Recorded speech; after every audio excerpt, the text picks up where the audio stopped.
Subscribe कीजिए हमारे YouTube channel नाते रजा को और बेल आइकन को प्रेस कीजिए जिससे आपको हर रोज न्यू वीडियो की नोटिफिकेशन। सब्सक्राइब। मेरे आका फरमाते हैं हदीस पाक, इसको मत ज़ाय मत करना, इसको याद रखना। बहुत खास बात, हुजूर की हर बात खास है, लेकिन हुजूर ने क्या बात बयान की है। सरकार फरमाते हैं नमाजी जब मस्जिद में आता है, मस्जिद में आता है, सिर्फ मस्जिद में आता है, मस्जिद में पहली बात वो अल्लाह का मेहमान होता है। गेस्ट किसका बनता है? सोचे जरा, अल्लाह का मेहमान, ज़ुयूफुर रहमान, खुदा का मेहमान। कितनी बार? 5 बार। क्या इसको उसको हसरत से देखते हो? तुम खुदा के मेहमान बनाए जाते। पहली बात। दूसरी बात, फिर वो वुजू करता है, बिस्मिल्लाह करके वो सिर्फ हाथ धोता है, सर से लेकर पैर तक के सारे गुनाहों से ऐसे पाक होता है जैसे अभी अपनी मां के पेट से पैदा हुआ। क्या इकराम है कुदरत की बारगाह में नमाजी का। इसी पे बस नहीं, फिर क्या होता है जब वो अल्लाह अकबर कहता है, अल्लाह अकबर, अल्लाह अकबर, ये हाथ क्यों उठाए जाते हैं? अल्लाह अकबर, अल्लाह अकबर। जब आजिज़ी करनी होती है ना, तो इंसान किसी को यूं करते देखो तो क्या यार, बड़ी आजिज़ी कर रहा है, माफी मांग रहा है, कान की लौ तक हाथ उठाए जाते हैं। हाथ हाथ कब उठाए जाते हैं? कब? जब आदमी किसी के सामने अपने आप को सरेंडर कर देता है, एक उस वक्त, और दूसरा जब कोई डूबने वाला डूबता है। अल्लाह करे आप किसी डूबने वालों को कभी ना देखो, लेकिन हमने जो अपने असातिज़ा से सुना, बुजुर्गों से सुना, जब लोगों की कश्तियां टूट जाती थी, लोग नहाते नहाते डूबते थे, कोई सहारा नहीं होता था, तो डूबने वाला हाथ उठा देता था। क्या मतलब? अब मेरा तेरे सिवा कोई सहारा नहीं है। तो नमाजी मस्जिद में आके खड़े होकर के कहता है, अल्लाह अकबर, मैंने सबसे हाथ उठा दिया है और मैं सिर्फ तेरा हो गया हूं। जब वो ये कहता है, हमें तो पता भी नहीं है कि कौन सी बात क्यों कही जाती, कौन सी बात क्यों कही जाती है, नहीं पता है। हाथ उठा दिया सबसे, बीवी से, बच्चों से, भाइयों से, बहनों से, दौलत से, शोहरत से, इज्जत से। टीचर था मस्जिद के बाहर, डॉक्टर था मस्जिद के बाहर, बादशाह था मस्जिद के बाहर, आलिम था मस्जिद के बाहर, खतीब था मस्जिद के बाहर, ये था मस्जिद के बाहर, वो था मस्जिद के बाहर। अब यहां तू सिर्फ बंदा है, बस कुछ नहीं है, तो सिर्फ बंदा है। अब तो मस्जिद में भी अपने ओहदे लेकर जाते हो। ये फुला साहब है तो ये आगे ही सफ में बैठेंगे, उनका रुमाल रखा होगा या उनकी कुर्सी रखी होगी। ला इलाहा इल्लल्लाह। क्या है ये? क्या तमाशा है ये? कुछ किसी का रुमाल नहीं होगा। वक्त का शेख तरीकत भी बाद में आएगा तो उसे मुरीद के पीछे बैठना होगा। ये इस्लाम का फलसफा है। वक्त का अल्लामतुद्दार भी आएगा तो उसे पीछे ही बैठना होगा। अगर वो मस्जिद का इमाम नहीं है तो उसे वहीं बैठना होगा, नहीं आ सकता वो आगे, उसको आने की इजाजत नहीं। जब अबू हुरैरा को आने की इजाजत नहीं तो इसको उसको आने की इजाजत कैसे? हज़रत अबू हुरैरा को टोक दिया हुजूर ने, तुमने जुमा नहीं पढ़ा? कहा आपके पीछे तो पढ़ा है। कहा तुमने जुमा नहीं पढ़ा? हुजूर आपके पीछे पढ़ा नहीं पढ़ा। हुजूर गलती क्या हुई? कहा सवे फलांग कर क्यों आ रहे थे? ये अबू हुरैरा को कहा जाता है, सैयदना अबू हुरैरा को, सरकार अबू हुरैरा को कहा जा रहा है। आपको किसने इजाजत दी? रुमाल रख रहे हो सफे, क्या समझ रखा है? कोई सेठ की महफिल की, कोई फंक्शन की महफिल है? नहीं, एक ही सफ में खड़े हो गए महमूद व अयाज। ना कोई बंदा रहा ना कोई बंदा नवाज, किसी की कोई रियायत नहीं होगी। एक ही जगह ऐसी है जहां अल्लाह की हुकूमत के सिवा किसी की हुकूमत नहीं। बहुत प्यारा सा एक वाकया याद आया। इमाम आजम के दौर में एक हादसा हुआ।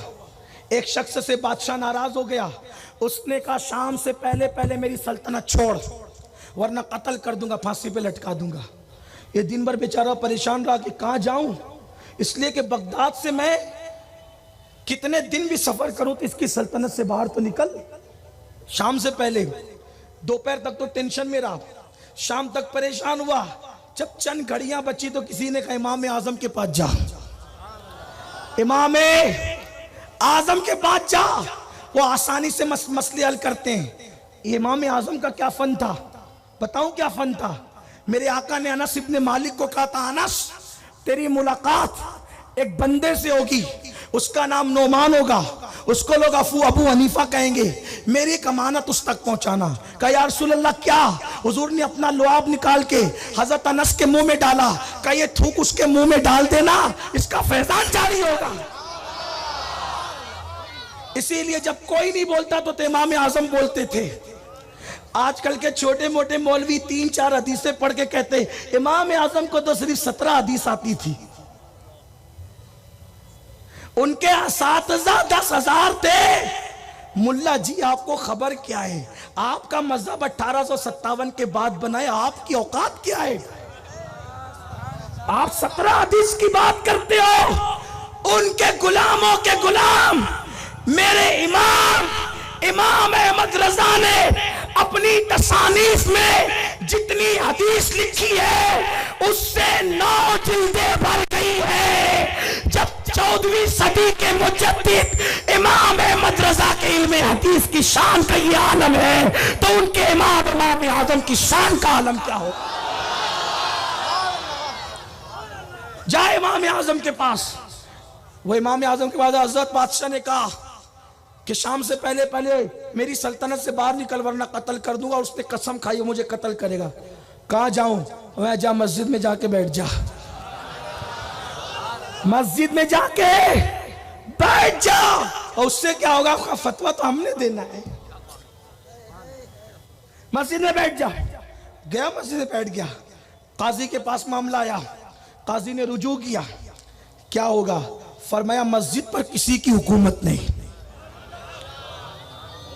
मस्जिद में बादशाह भी जाएगा तो बंदे की हैसियत से। ये है मस्जिद, ये है मस्जिद जिसे अल्लाह का घर कहते हैं।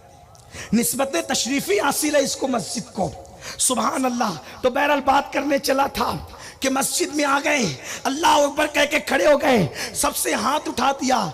मेरे गैबदा नबी फरमाते हैं जब तुम मस्जिद में नमाज के लिए खड़े होते हो तो तुम्हारे सर से लेके आसमान तक नूर ही नूर होता है। मेरे अल्फाज में उसको यूं बयान करता हूं, जब तुम मस्जिद में नमाज के लिए खड़े होते हो तो तुम्हारे सर पे नूर का सेहरा सजाया जाता है, तुम्हारे सर पे नूर का सेहरा सजाया जाता है। यानी मस्जिद में तुम्हें रोजाना 5 वक्त दूल्हा बनाया जाता है। अब दूल्हा क्यों बनाया जाता है? जिस दिन इंसान दूल्हा बनता है उस दिन उसको कोई टेंशन नहीं होता, उस दिन उसको कोई खौफ नहीं होता, उस दिन उसको कोई परेशानी नहीं होती। जिंदगी का सबसे हसीन दिन वो होता है जिस दिन इंसान दूल्हा बनता है। नादान, जिस दिन दुल्हन मिलती है उस दिन बंदा एक मर्तबा दूल्हा बनता है, और जिस दिन वो नमाज जैसी दुल्हन को अदा करने जाता है हर वक्त वो 5 मर्तबा दूल्हा बनाया जाता है। उसके सर पर नूर का सेहरा सजाया जाता है, नूर का, अल्लाह के नूर का सेहरा सजाया जाता है। इसी पे बस नहीं, मेरे आका फरमाते हैं फिर फरिश्तों की जमात आती है और उसको चारों तरफ से घेर लेती है और उसको ऐसे देखती है जैसे तुम दूल्हे का दीदार करते हो, जैसे तुम दूल्हे को देखते हो वैसे वो देखते हैं। अब सबसे बड़ी बात ये, सबसे बड़ी बात ये, दूल्हा चेहरा सजाया नूर का, दूल्हा बनाया फरिश्ते आकर झांक झांक कर चेहरा देखते किसको? नमाजी को। लेकिन एक फरिश्ता आता है और पीछे से उसकी पीठ ठोकता है। फरिश्ता आके कहते हैं बंदे सामने देख। बस इसी में बात खत्म। बंदे बंदे सामने देख। सामने क्या होता है? कहता है देख तेरा अल्लाह तजल्ली कर रहा है। वो अल्लाह जो आने जाने से पाक है, वो अल्लाह जो आने जाने से पाक है, वो अल्लाह जो ज़मान और मकान से पाक है, वो अल्लाह उसके सामने होता है अपनी शान के अल्लाह उसके सामने होता है और गोया नमाज पढ़ने वाला अल्लाह से बातें करता है और अल्लाह उससे बातें करता है। मेरे आका ने फरमाया कि अल्लाह उसके सामने होता है अपनी शान के मुताबिक और वो अल्लाह उससे बातें कर रहा होता है। अगर बंदा इस नमाज की हकीकत को समझ ले तो वो तमन्ना करे कि जिंदगी भर अब सलाम नहीं पढ़ूंगा, क्योंकि मेरा यार तो मेरे सामने है, मेरा रब तो मेरे सामने है अपनी शान के मुताबिक, और मैं उससे बातें कर रहा हूं, वो मुझसे बातें कर रहा है। अल्लाह अपनी शान के मुताबिक, वो जमान और मकान से पाक है, नुज़ूल इजलाल फरमाता है, तजल्लियात फरमाता है, और वो रब के सामने खड़ा होता है। अल्लाह अल्लाह आका फरमाते हैं। अगर ऐसी नमाज की शान कोई समझ ले तो बंदा जिंदगी भर सलाम न फेरे और तमन्ना करे मैं इसी तरह नमाज पढ़ता रहूं और जिंदगी इसी में गुजार दूं, इसी में मौत आए। इस फलसफे को समझा तो सैयदा फातिमा ने समझा, इस फलसफे को समझा तो मौलाए कायनात ने समझा, इस फलसफे को समझा तो सैयदना सिद्दीक़ अकबर और सहाबा ने समझा, और इस फलसफे की तकमील किसी ने की है तो किसने की है? वो अल्लाहु अकबर मज़लूम करबला सैयदुश शहदा हजरत इमाम अर्श मकाम इमाम हुसैन ने किया। जब आखिरी वक्त आया तो सोचा कि शहादत का दूल्हा बनने से पहले कुदरत की अरूस का दूल्हा बन जाओ। अल्लाहु अकबर जिसे नमाज कहते हैं। और जब नमाज शुरू की तो हालत सजदा में आपने जान आफरी के हवाले कर दी। एक आखिरी हदीस, हम जिंदगी से प्यार इसलिए करते हैं कि वो जितनी जिंदगी होगी इबादत उतनी। साद इब्ने अबी वकास कहते हैं एक बंदे का दौरे रिसालत में इंतकाल हुआ और उसके 40 दिन के बाद उसके भाई का इंतकाल हुआ। दोनों भाइयों की मौत में कितना वक्फा था? कितना? 40 दिन। दोनों का इंतकाल हो गया। बड़े भाई की लोगों ने जो पहले इंतकाल के बहुत तारीफ की, सरकार ने कहा पहले की करते हो दूसरे की क्यों नहीं करते? असल वो बहुत ज्यादा नेक था, ये भी कम नेक नहीं था लेकिन वो ज्यादा था। सरकार ने मुस्कुरा के कहा उससे इसने 40 दिन नमाजें ज्यादा पढ़ी है। जो पहले मरा, जिसका इंतकाल पहले हुआ, उससे 40 दिन की नमाजें इसने ज्यादा पढ़ी है। तुम्हें क्या खबर कि एक सजदा इंसान को कितना बुलंद करता है? तो इसने 40 दिन की नमाजें उससे ज्यादा पढ़ी है तो इसके दर्जात कितने बुलंद हुए होंगे। हमारे यहाँ यही तो फलसफा है, छोटे से का एहतराम इसलिए करते हैं कि उसने गुनाह हमसे कम किए, बड़ों का इसलिए करते हैं कि उसने इबादत हमसे ज्यादा की है। तो आओ आओ अल्लाह की तरफ बुलाओ, अल्लाह की दावत पर जाओ, नमाजों की पाबंदी करो, अपना रिश्ता गुनाहों से तोड़ो। सुन्नी दावत इस्लामी इसी मिशन को लेकर चल रही है। बल्कि आसन दावत ये भी है कि ये तुम्हें अल्लाह की तरफ बुला रही है, नमाज की तरफ बुला रही है। भावनगर के सुन्नी इज्तिमा में दूर दूर से आने वाले मेरे भाइयों, मेरी गुजारिश है आपसे कि अपने इलाके में जाओ, देहातों में नमाज की दावत शुरू करो, फजर की नमाज में उठाओ, लोगों को आवाज लगाओ। सुन्नियों अपनी मस्जिदों को ऐसे भर दो कि फजर में ईद का समा लगने लगे। बस तुम खुदा के घर को आबाद कर दो, अल्लाह तुम्हारे घरों को आबाद कर देगा। मस्जिदों को आबाद करो, नमाज की दावत को आम करो। याद रखना सुन्नी दावत इस्लामी नमाज की तहरीक जरूर है लेकिन हम वो नमाज के कायल नहीं कि जिस नमाज में नमाज लाने वाले का ख्याल ना आए। हम तो वो नमाज के कायल हैं कि सर काबे के सामने झुके और दिल मकीने गुंबदे खजरा के सामने झुके। ऐ शौके दिल ये सजदा गर उनको रवा नहीं, ऐ शौके दिल ये सजदा गर उनको रवा नहीं। अच्छा वो सजदा कीजिए कि सर को खबर ना हो। या एक बात आ गई, अगर इजाजत है तो अर्ज करके बात खत्म करूं। देखो लोग कहते हैं नमाज पढ़ो तो नबी का ख्याल नहीं आना चाहिए। मैंने कहा अगर वर्जिश करेगा तो नहीं आएगा, उठ बैठ करेगा तो नहीं आएगा, लेकिन नमाज पढ़ेगा तो नबी का ख्याल जरूर आएगा। का वो कैसे? हमने कहा देख, जब कोई मुकर्रिर किसी मुकर्रिर की नकल करता है तो नकल करने वाले को एहसास होता है कि मैं किसी की नकल कर रहा हूं। उसने ऐसे हाथ उठाया था, उसने ऐसे कहा था, उसने ऐसा मामा उठाया था, उसने ऐसे पैर हटाए थे, उसने ये किया था, उसने ये जुमला यूं नकल किया था। और सुनने वाला भी उस मुकर्रिर को अगर सुन चुका है तो सब देख के मुस्कुरा के कहते हैं कि फुला की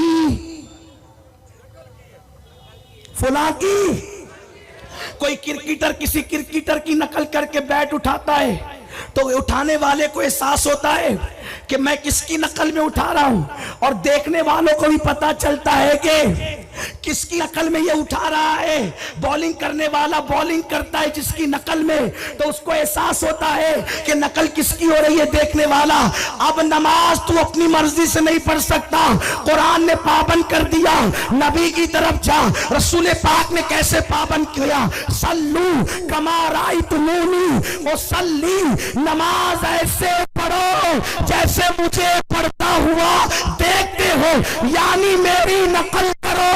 खुदा ने 700 मकामात पे का नमाज कायम करो, लेकिन कैसे बताया नहीं। महबूब की तरफ इशारा कर दिया, वो खड़े हो गए तो कयाम, वो झुक गए तो रुकू, पेशानी जमीन पे रखी तो सजदा, बैठ गए तो कादा, और दाएं मुड़े तो सलाम। अल्लाह अल्लाह का कहते, मेरी नकल का नाम नमाज है, इबादत नाम है। तेरी गली में आने जाने का तसव्वुर में तेरे रहना, रियादत इसको कहते हैं। अरे जब बैट उठाने वाला जिसकी नकल में बैट उठाता है तो उसकी याद जरूर आती है। तो जब क़याम करने वाला नबी की नकल में खड़ा होता है तो उनकी याद ना आएगी तो किसकी याद आएगी। रुकू करने वाला उनकी नकल में रुकू करता है, उनकी याद ना आएगी तो किसकी याद आएगी।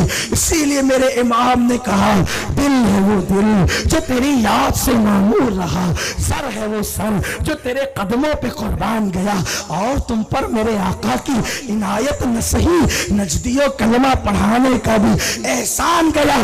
उसने मुनकिर ये बड़ा जोज़े ताश्शुब आखिर, हाँ भीड़ में हाथ से कम वक्त के ईमान गया, कम वक्त के ईमान गया।